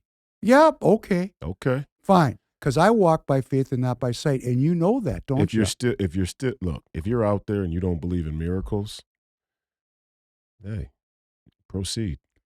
But that actually happened to me. So for me, when you said that I should podcast, and I said, what's a podcast? I have this huge, I have this lexicon of experiences that made no sense to me until 2016. And I said, shit, 2020, wow. And I'm going to tell you one other part of it, as long as you're getting it all on tape. Mm-hmm. I was walking in a hallway right after I met Georgine in a hotel, waiting for my biopsy results. And this voice said, I will restore your body whole for my work and your enjoyment. What did you say? I will restore your body whole for my work and your enjoyment. And since that time, I've had the Holy Ghost in me. So I know there's a Holy Ghost. And why it's so important to me, I'm Jewish. I don't believe in this stuff. If you knew how I was raised and the people that raised me, this is impossible for me to believe this. I should be a doctor supporting the globalist order. Or a lawyer. Or a lawyer. Right. Correct. Or possibly a professor. There you go. Perpetuating the identity politics that Jews are so good at perpetuating. And why do they do it? They're scared. They're fucking terrified. And unfortunately, you get a lot of people like Donald Sterling that instead of understanding their terror, their helplessness, their physical incapacity, they front it with arrogance. And that's money. Same thing. Yeah. And that's my community, but not all of my community. Of course. I can't tell you how many Jewish friends I have. I mean, it's almost, and again, I brought this whole thing up today because it's becoming more and more prominent. And I see podcasts like this Douglas Murray and Dave Smith, and I'm on the Hodge Twins, and I went on Jake Shields' podcast. And don't you have an appearance coming up next week that's worth mentioning? Stephen A. Smith's on the schedule. There you go. Schedule. We'll see if it goes all the way through. I could see a scenario where some people would call Stephen A. Smith and say, "Hey, this guy is way too nuclear." But Stephen A. seems to be on a track where he's laying his own road. We're diffusing that. Yeah. I mean, this thing about the anti-Semitic thing. I mean, I know there's people that Mary Amlaw called me anti-Semitic. She's waving her Israeli flag. I said, "Get that flag out of your hand. Don't use my people because you don't even like me, fucker." And then she's running around saying I'm an anti-Semite. Why? Because I'm willing to open up a dialogue about what it is to be an American. Right. Being an American does not include, from my perspective as a Republican, does not include us running an empire. We revolted against the empire to get out of the son of a bitch. Mm-hmm. Yet somehow we're running the whole deal. You know, it's not we, the people, that are running the deal. We're inventory. That is what the movement is all about, is waking the people to the fact that we're not running shit. These elections are predetermined outcomes. If you can get Bill Clinton elected, whoa, it's predetermined, right? Bill was a suave dude, though, but I hear you. If you can take Barack Obama, who ran as a populist, a nationalist populist, and turn him into the most shilling globalist son of a bitch in the history of the world. I mean, this guy has the intersectionality straight from the devil. I mean, if Langley. Let out, what is the best intersectionality? I've been thinking about this. Black, gay, woman. Top of the heap. Yeah. Barack could go for it if he wanted to. Yeah. He's just holding back. He's holding back. He'll play it if he has to. He'll play. That's his trump card. That's up to no pun intended. That's up to Michelle, isn't it? I guess so. I guess so. But you know, the use of these identities, why we do Hebroes, why I do it, I'm going to make an I statement, is because the identities have been weaponized to keep Royce and I apart. We're not supposed to be friends. Right. We're supposed to not. I'm supposed to not like you. Yes. Like all the rest of the people in my cohort in the Republican Party that are afraid of you.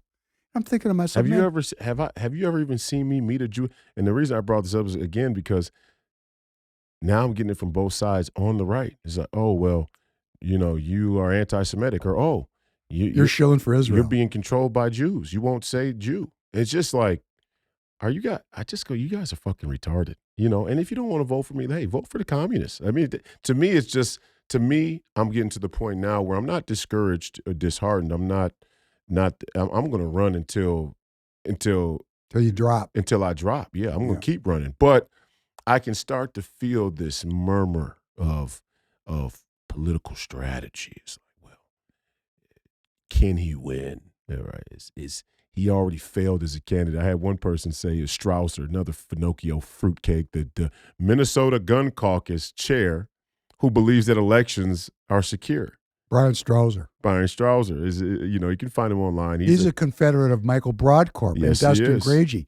They work together on their show like a pack of fucking dogs. And by the way, Broadcorp's co-host on the podcast, I forget what her name is, but she was a former staffer at Emory. You informed me of that. I pulled that out of my hat. Pulled that out of the hat the other day, and I didn't know that even. But, you know, these people are all working together. Bobby Benson. In on the hiring of Michael Broadcorp. That's right. You know, organized. If you're a Minnesota delegate to the Republican Party and you just voted against me, you got to understand what you're voting for. And this is not a rap on Stan Hamilton. No, he doesn't know. I think he doesn't know. Well, that's no excuse. No, it's not. Because we got to know. It is a distinction to make, though, between people who... You mean why Christ said, forgive them, Father, because they know not what they do? Right. That's intended for the people who don't know. Okay. We're gonna inform them, and then they don't have that as a default. So again, back to this Jewish identity thing. I guess as a Christian, it's not complex to me. You know, Christ said first for the Jew, then for the Gentile. And I don't think he was making a categorical claim about the order with which people are to receive grace and blessing from God. I think he just meant that in the chronological order, it was Jews got it first, and now it's for everybody else. Now it's for everybody else. But he didn't discard the Jews. For all of those on the right who go, oh, the Jews are the problem, he said first for the Jew, then for the Gentile. And for those who say... I was personally rescued. But for those who say, oh, well, these are God's chosen people, they're supposed to be all above all else, excuse me, the Gentiles are ascended through the covenant with Christ. It's like they don't know their own scripture. And it just baffles me that this topic still drives the conversation to the point where, you know, it has huge impact. It has huge influence on the outcome of our elections and candidates and even my race. And it's just, I'm to the point now where I'm going to keep telling people the truth. If you don't like it, vote for Kendall Qualls, vote for Adam Shorsey. It doesn't wound me at all. And I think that's kind of what makes me different. It's clarifying. Yes. It doesn't hurt me. When people voted for Cicely Davis, I mean, what a joke in hindsight. And I don't have a problem with Cicely. Actually, I've seen her a couple times since. And, you know, she's had a change of heart. She's like, I didn't understand the people who I had working for me. And, you know, I want to start to do things differently. And what we was should that talk. kid's name who was her campaign manager? What was his name, the Jewish kid? Brodsky. Matt Brodsky. Matt Brodsky. Matt Brodsky. Yeah, who worked for Karl Rove out in D.C., I think. Right? Yeah, you know, it's all, now you're getting into the cabal. Now you're in a cabal of pro. My only point was it doesn't bother me one bit to lose to anybody. Because it only is a reflection of the people, and they're willing. Did you just cut me off? Look, I mean, look I'll give you the shining example. Here's the shining example of the downfall in Republican Party politics. The dark mark, the black mark on Republican Party politics is Mitt Romney.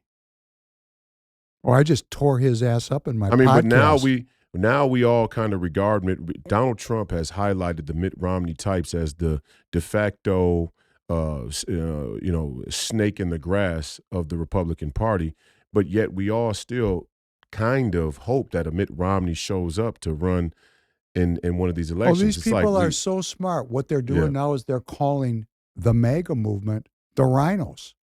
Right. Right. I mean, the disinformation, the way But you know what I'm saying? That these people who actually say they support Donald Trump, they may even like Donald Trump. No, they don't. Some of them do.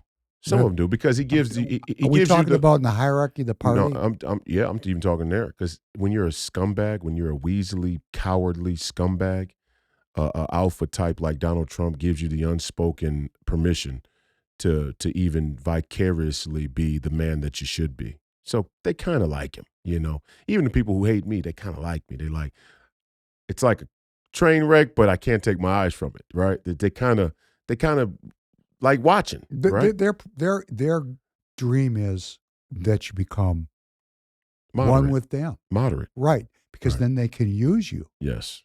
Right. But my point is, Mitt Romney, for example, is the dark mark on the Republican Party. Why?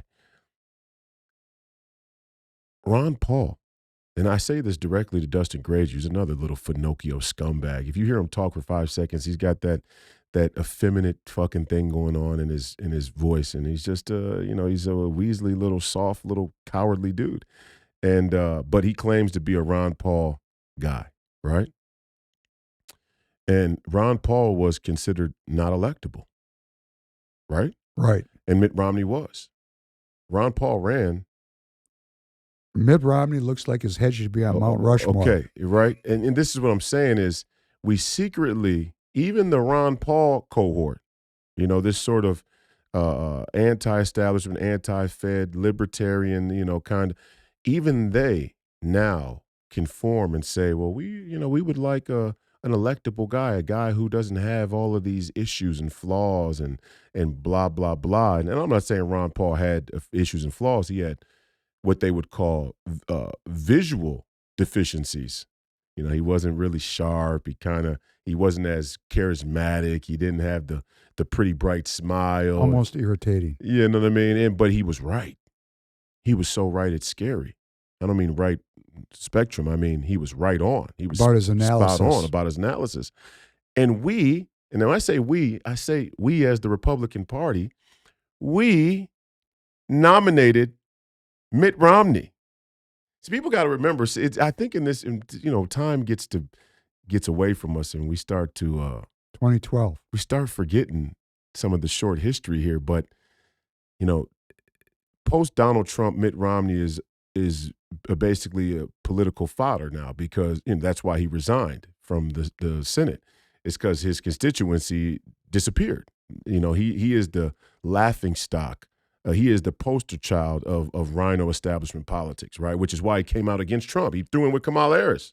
So did Michael Broadcorp. Right. So did the Min GOP. And so, what I'm saying is, caution you. But wait, what They're I'm saying trying to is, make a comeback. What I'm saying is, Mitt Romney was nominated to run for president.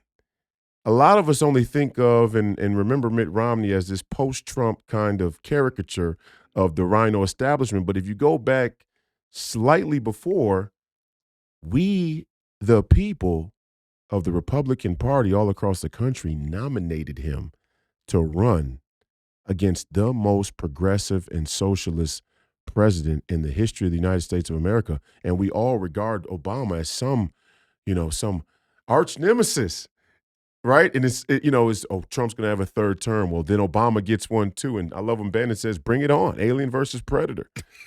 I think Obama's lost his fastball, and I think he has too. But the point is, I don't regard Obama's first run or his first reign as being legitimate, because look who we ran.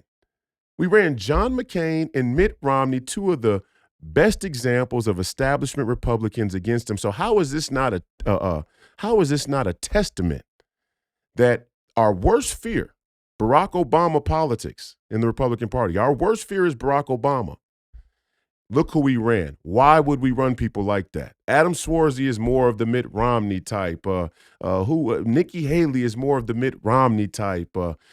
Kristen Robbins. Kristen Robbins is more of the Mitt Romney type. Tom Emmer. Tom Emmer is definitely on the Alex Mitt Romney Plekish, train. Come on. So, again, when they say we're Republicans in name only, no, actually, you guys set the stage for Barack Obama to win because of who you ran.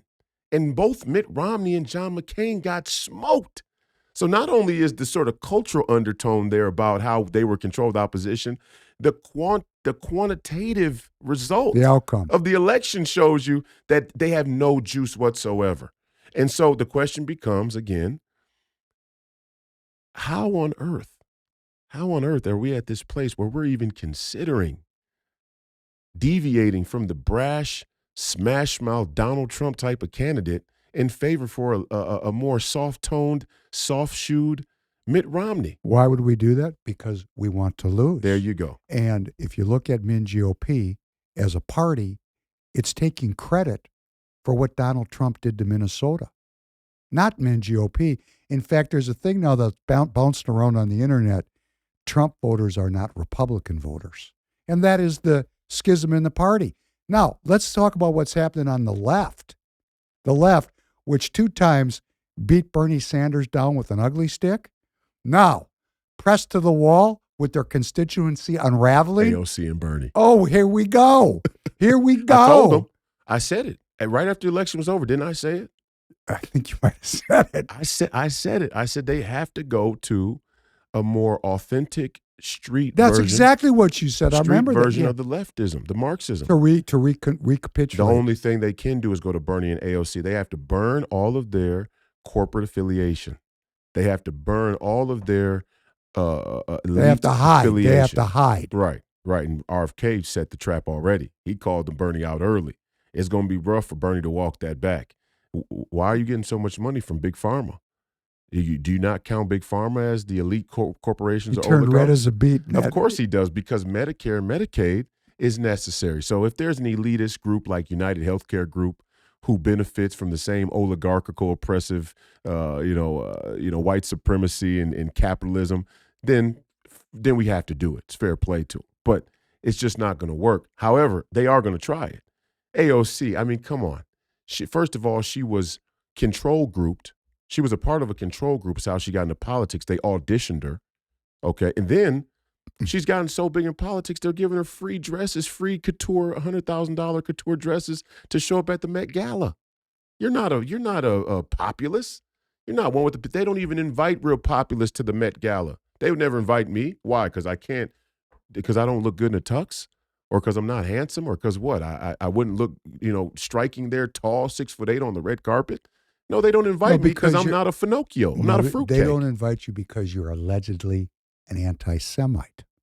No, that's not even why. I think that's why. No, they invite anti-Semites all the time. That's funny now. That's great.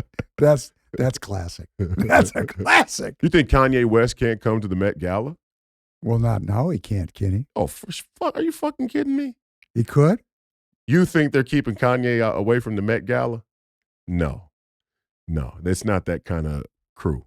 Did you see that clip with? And I'm not saying that Kanye West is anti-Semitic because I don't like how they use the term. I will say Kanye West it appears that Kanye West is intentionally going off the rails just to make a point, and it's personal and it's not well thought out. And I said this before when I was on Jason Whitlock's show. I like some of the things that Kanye has had to say. One of the best sound bites is him saying, hey, in the absence of land, black people settle for brands. Very, very true. Our allegiance, our loyalty, our fealty, our priority seems to be brand and materialism in the absence of having the financial knowledge or business acumen to acquire property. Because obviously, property is more valuable than a T-shirt. And when you really think about it, I mean, some of these bags and T-shirts and things, $2,000, $3,000, diamond chain, $3,000 is the amount of land. I was just telling you the other day, $5 million. Some of these basketball players and rappers, $5 million high yield investment savings account, get you $250,000 a year. If you can't live off $250,000 a year, something's wrong with you. You got problems. You don't need reparations, right? You know what I mean? And it seems like a lot of money, but it's not that much money. It's that much money in today's society because of but it's not for these basketball players. They're getting $300 million. Like Jaylen Brown should never have to work again. If he goes broke, his financial advisor should be shot. And honestly, whoever's financial advisor is probably intentionally kept him from knowing that if you put $10 million, he got a $300 million contract plus the endorsements. If he put $15 million in a high yield investment savings account, he'd be bringing in about $750,000 a year just on the interest. You don't go broke like that. And you could take a whole year. You could probably live for 3 years just off of 1 year's interest, which means you can invest the other 3. I mean, this is how people get rich, stupid rich, right? Yeah.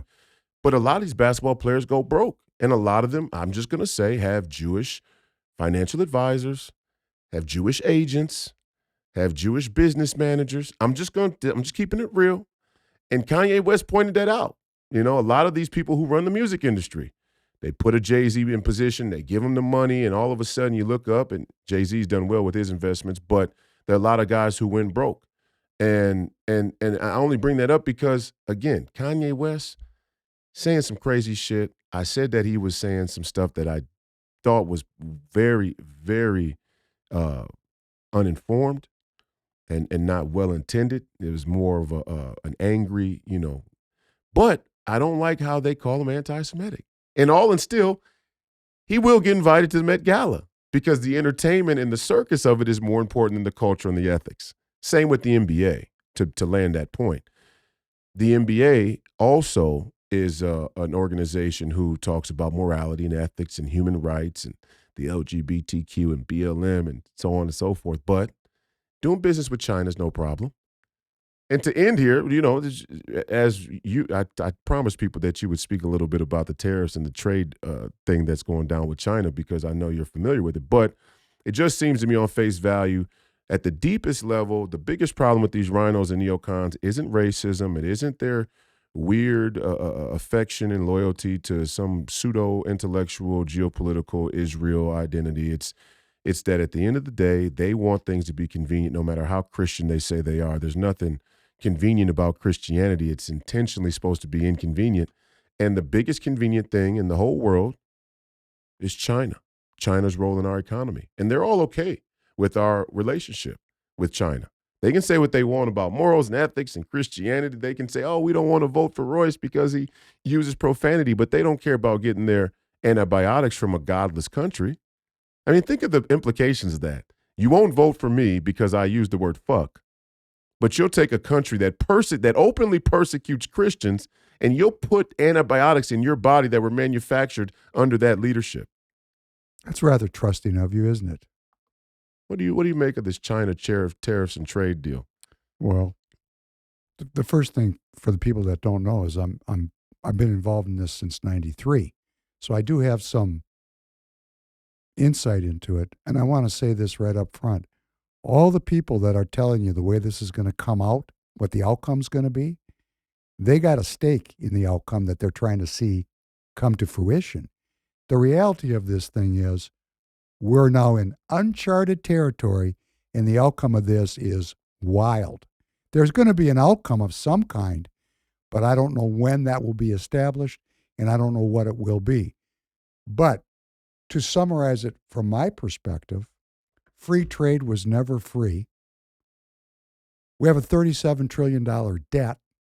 Janet Yellen gave us a $8 trillion refi this year, and we're running up another $1 trillion of debt every 100 days. It's very evident to anybody that follows the money that we need an alternative form of taxation or we're going to go broke. And people go, well, you're never going to go broke. No, we're going to lose the currency because the bank always gets paid, and the bank's collateral for that $37 trillion is the freedom of the American people. So there is a collateral, there is bills to be paid, and Donald Trump parachuted into this thing. They did not think he was going to win because they set this thing up for calamity this year. If you're looking at the pixels on your phone and it shows that you've lost some money, you were going to lose some money anyhow this year. The plan is just ongoing. What Donald Trump is trying to do is save the economy. He's a businessman. And if he stood up at the microphone, this is for guys like Rob. You know, he's very inarticulate. There's a theater aspect to this because if he stood up and told the truth, the market would go down 50% this afternoon. And here's the truth. We're broke. We're spending more on interest than we are on military. And the interest payment could easily be in 2026, $2 trillion a year. We don't survive this as a free people.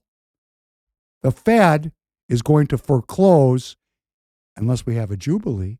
And I think Donald Trump is heading the American people to a strategy. And you go, why tariffs? Okay, so it could have been a VAT tax, a value-added tax. When you put that in, you raise a lot of money, but it's not politically potent for the president. You could have a national sales tax, put that in. It gives no political leverage to the president. Tariffs give the president the opportunity to renegotiate the entire framework of globalism. Globalism's not going away. It's being reinterpreted right now. Right. So what President Trump is doing is he's changing the split. He is setting up the conditions whereby we could maintain ourselves as a republic, as a nation state. He believes in that. Of course, guess who doesn't believe in it? About half the Republican Party. Right? Right. That's why we're doing what we're doing. That's right. So it's very simple. All you got to do is take an inventory, say to self, do I believe in having a country that is a nation state, that's a republic? Because if I do, I'm in the Donald Trump camp.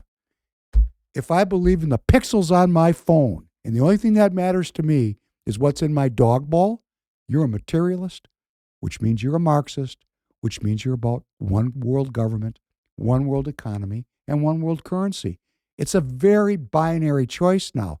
But for some reason, most of this, that's why I think Christ said that. Forgive them because they don't know what they're doing. I don't think a lot of people have figured out where we're at as a country and have not yet figured out what the choice is. The choice not between Adam Schwartzy and Royce White. The choice is between insolvency and nationhood. That's what it is. So for me personally, I just watch the money. And if I have to go bankrupt and we got TireGate here, we want you to buy our tires. Thanks for pitching the company that sustains Free People Radio. Buy your tires from us. We'll put them on right by your house. The deal's great. But this tariff thing could bankrupt TireGate. It could because we don't know what the outcome's going to be. We don't know. But I'll tell you what we do need. We need some hard times because people are soft. Yeah. And their values have become perverse because they don't have to live close to reality. They're living in a digital unreality. Mm-hmm. So I'm all for whatever we have to go through, whatever hardship awaits us. That's the natural way. What is that thing? Hard men make easy times. Easy men make weak. Easy times make weak men. Weak men make hard times. And then here comes the hitters come back. Right. And that's where we are right now. Right. And how about Conor McGregor popping up over in Amen. Right? Amen. Out of nowhere. Amen. And then you see that conviction he had, that civil conviction he had for rape, which is a rape. It's a 250,000 pound penalty for rape. Obviously, that's on its face. That's strange. You're civilly convicted of raping someone, and the penalty is 250,000 pounds to a guy that's probably worth, King Midas level cash. So 300 million. So the thing is ridiculous. At least. So it's really whatever the truth Witch hunt. Whatever the truth and falsity of it is, it's not sincere. Conor McGregor raped you? Give me a break.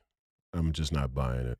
Well, I'm just saying they're doing everything they can to tarnish him. Yeah, but that was already on the docket before he talked about running for office. That more comes from men in general, especially alpha men who are successful being targeted by women on a sexual basis. It's a worldwide movement. The Time's Up movement, still out there, still has power, still has juice.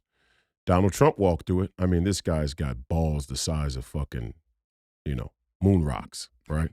Bring it on. I mean, the dude can't. I mean, Conor McGregor's is ridiculous, but the E. Jean Carroll one will go down in American history as one of the most disgraceful things that ever happened in this country.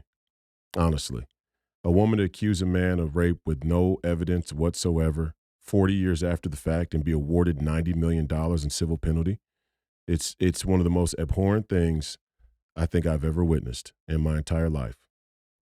And yet he's now the president. Amen.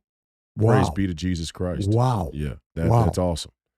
But again, I mean, for all the people who say Royce White has too much baggage, there's not much bigger baggage you could get than being a civilly convicted rapist. And yet, I still voted for him. Hey. So, I mean, what are they really saying? They're really saying they don't like Trump, they don't like me. And if they have to put up with Trump, they will, but only for this next term, because after this, he's done. And the Royce Whites of the world will never rise to the top of the Republican Party. Yet, you had to sit there and eat crow as I won that endorsement at the convention because you put up a tomato can. And now you put up another tomato can in Adam Swarzy. And I just can't wait until the American people get to see this guy talk. And please, I'm just asking, Minnesota Republicans, don't do this. Don't embarrass us, honestly. I mean, this is a microcosm of politics across the country, and Minnesota's its own state, its own polity, and we're already a laughingstock. Please don't do this. Don't embarrass us in this moment in American history. Don't endorse a Nikki Haley, Adam Swarzy, Julia Coleman, Robbins, even a dimly lit Michelle Tafoya, Kendall Court. Don't do this. I'm not saying I'm the only one. If there's somebody out there who speaks more populist than me or more nationalist than me and has some real teeth to their platform, then vote for them. But please, for the love of God, do not embarrass the Minnesota Republican Party and further tarnish the brand by sending an Adam Swarzy into a general election where we know he won't touch foot in the inner cities because they don't give a shit about him being in the Navy. They don't give a shit about his war stories of killing some Afghan or some Iraqi citizen over there in the tours. They just don't care about that. And he won't talk about Ukraine because he can't, because it's enmeshed with that identity, with that military-industrial complex identity. So please don't embarrass us like this. But if you do, it doesn't wound me. I mean, I'm still me. I'm still going to tell them the truth the way that it really is. What I like about it is these people that say you're unelectable because of this baggage, they're my age, right? Remember that freak show back in 1973? That you were telling me about? They were there. You saw them? Oh, they were there. They were all there? They were all there in the freak show. They got the divorces. They got the affairs. They got the drug use. They got the fucking when Xanax. You could still have a family down the street and nobody know? It's just crazy. Because there was no internet? There was no internet. That's right. Right. Oh, you could get the girl pregnant the 16-year-old girl next door, get her pregnant. If you had the cash, you get out of the deal. This is how fucked up things were. So these people are so spiritually dishonest. Because if they were really righteous, truly righteous, they'd say, man, he sure has pretty green eyes. If they were really righteous. Because they wouldn't gossip. Because that would be against the tradition. Yeah. So when they do like this, but I was there with them. Hey, I remember you. You were there. And I remember. And that's how I feel about the modern Me Too movement for the girls my age. Yeah. Seriously. I was there.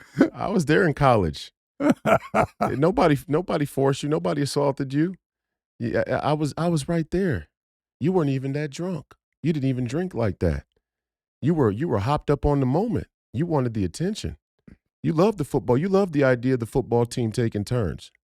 You know, that was hot to you. You and your friend. It was the three of you. The three of you and the 12 of them. And you could hear the ruckus going on in that room from down the hallway, and all you came out smiling. All you came out slapping five, and you went down to the McDonald's or Tony's Diner and got yourself some food, and you smiled all the way back. And then you went back to the football players' dorm after you ate. I remember. I was there.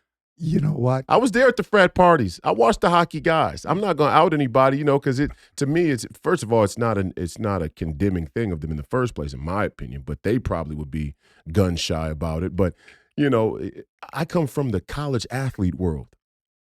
I mean, all of your wildest sexual scenarios, us college athletes, us professional athletes, we saw.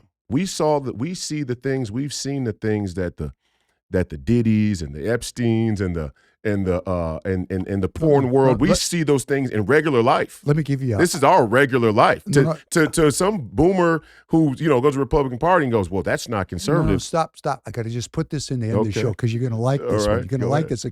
It's a good show ender. Great.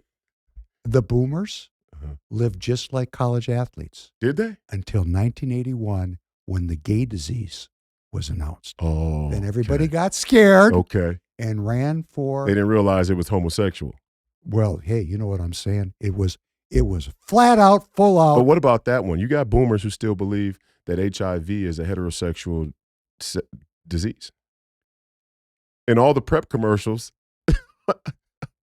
all they show is homosexual guys. The point is this. Yeah, go ahead. These fallacies are crazy. They stopped when there was a penalty. And I don't mean to say this. I don't mean to stop you. But honestly, I love you boomers out there. Some of the things you believe are so ridiculous.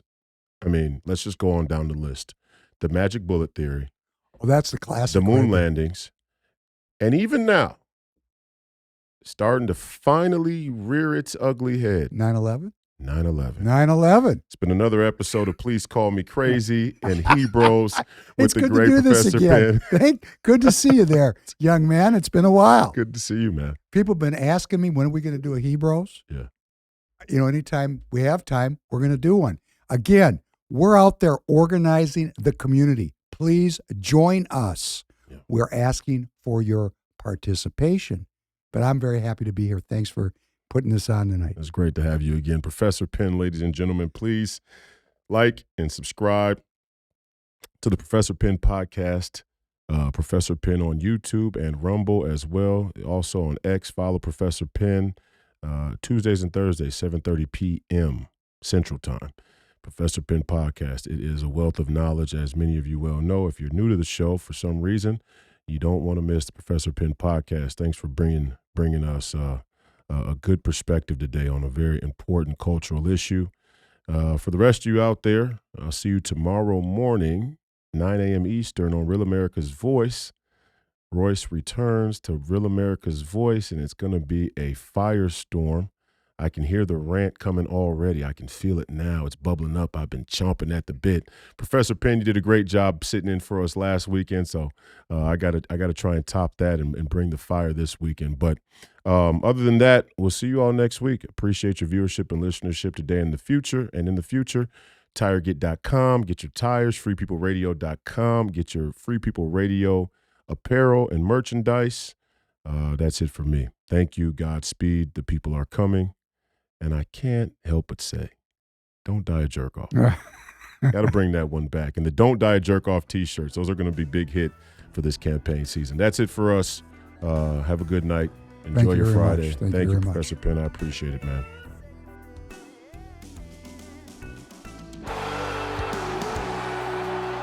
Everything's up on the bar. We're all in.